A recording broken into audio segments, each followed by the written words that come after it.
If you ever wanted to play a game and also watch a show at exactly the same time, well, now you can do that. They're both integrated into the same universe. It's the same thing all happening all at once. Today's video is sponsored by Portal 1, the world's first hybrid games platform, which is something I've never really seen before. Portal 1 is a platform that mixes casual mobile games with live shows that are embedded directly inside the games. The first format on the platform is Portal 1 Arcade, a retro-inspired universe that immerses the show's guests inside original Portal 1 games, as well as modernized and supersized classic Atari games. And these allow users to compete directly against the guests right from their mobile phones to win cash prizes. The show features influencers and celebrities who get immersed inside the game world. He's in there, look, you can see him in there. And then you play a live round to try and beat their score. You're competing against them. And each season, there's a grand prize worth $5,000. The Portal 1 Arcade waiting list is open now, and signing up is the only way to access the beta, which will be open for players sometime this month, but only for those in the US. And those signing up on the waitlist now will be guaranteed an invite on launch day. You can find more details in the description. There's a lot of evidence suggesting that a new Star Wars game is in development at a dev I never thought would work on a Star Wars game. Quantic Dream, the studio who developed Heavy Rain, Beyond Two Souls, and most recently Detroit Become Human. Games that could be described as interactive dramas mixed with action-adventure. I don't think we've ever really had a Star Wars game like one of these. I don't think there are any other games like the games Quantic Dream makes. Very, very specific kind of game studio. You kind of always know when you're playing a Quantic Dream game. There's, an atmosphere, a mood. You feel your mind being bent in ways it wasn't supposed to be. There's new evidence and several leaks pointing towards a new partnership for the studio with Disney, Lucasfilm Games, and their new agenda with the non-exclusive sharing of the Star Wars license. You know how at the start of this year they announced Lucasfilm Games are coming back. The license is no longer exclusive to EA. Ubisoft are making the open world game, Aspyr are making the KOTOR remake, and now potentially this. But is the leak actually real? Well, today, once again, we're playing Real or Fake, the leak-solving game show that always gets to the bottom of these rumors. Hey everyone, it's Andrew.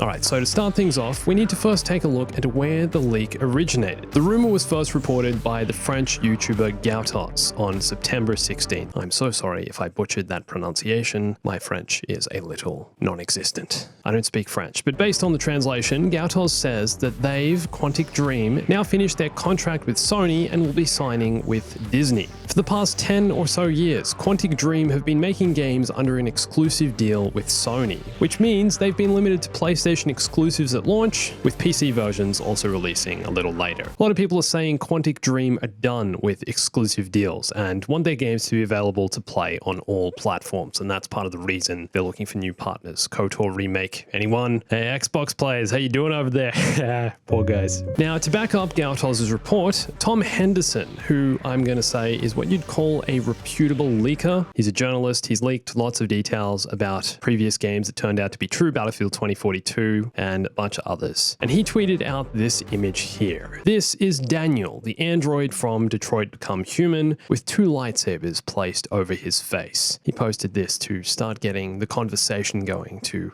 get that cryptic message in everyone's minds. What is he talking about? What's going on here? Could this be? Tom Henderson claims that in a separate conversation unrelated to Gautos' comments, Tom was also speaking to an individual who provided overwhelming evidence that he had contacts at Quantic Dream and reported that the Star Wars game by the studio has been in the works for around 18 months. And this evidence, he claims, was so concrete that he decided to create some noise and post this tweet, post this cryptic image. Now, let me introduce you to this man here. This is David Cage, the president and founder of Quantic Dream. He's the creative mastermind behind all of their projects, the reason this studio makes the games they do. Quantic Dream had a 3-game deal with Sony, the 3 games being Heavy Rain, released in 2010, Beyond Two Souls, released in 2013, and Detroit Become Human, released in 2018, which took 5 years to make, a whopping 5 years. Now, that deal expired in 2018 once Detroit Become Human released, and like I said, the studio wanted to explore new opportunities and different partners to work with. And according to both these leakers, that new partner is Disney. And if this game has already been in development for 18 months and Detroit Become Human took over 5 years to make, it's likely we won't be seeing anything about this one for another few years. Detroit Become Human is quite a complex game, I'd say, so knowing that that took 5 years, just imagine how how long a Star Wars game would take when every decision needs to also be approved by Lucasfilm. I mean, look at EA. A lot of people have their criticisms of the publisher. They only made 4 AAA Star Wars titles in the time that they had the exclusive license, but a lot goes into making these games, and there is a long, drawn-out approval process. Can we do this? Can we not do this? What is okay? What can be counted as Star Wars? Is this canon? Is this okay? According to Tom Henderson, there are also rumors within the French developer community, Quantic Dream being a French studio, suggesting that the new Star Wars game could have just started full development in the past several months. So it's gone from early stages to now a full team, the full office, or, the full studio working on the game. All right, great. So all this information so far is fun, I guess you'd say, for sure. Why not? We'd all love to see Quantic Dream work on a Star Wars game. What, right? Why not? Of course. More Star Wars games, the better, right? But what have we really got so far? A couple of journalists with insider information basically just telling us these are the facts, telling us to believe this. Where are the actual facts? Where's the concrete evidence? Well, take a look at this. The official Quantic Dream Twitter account liked a tweet saying they're reportedly working on a new Star Wars game.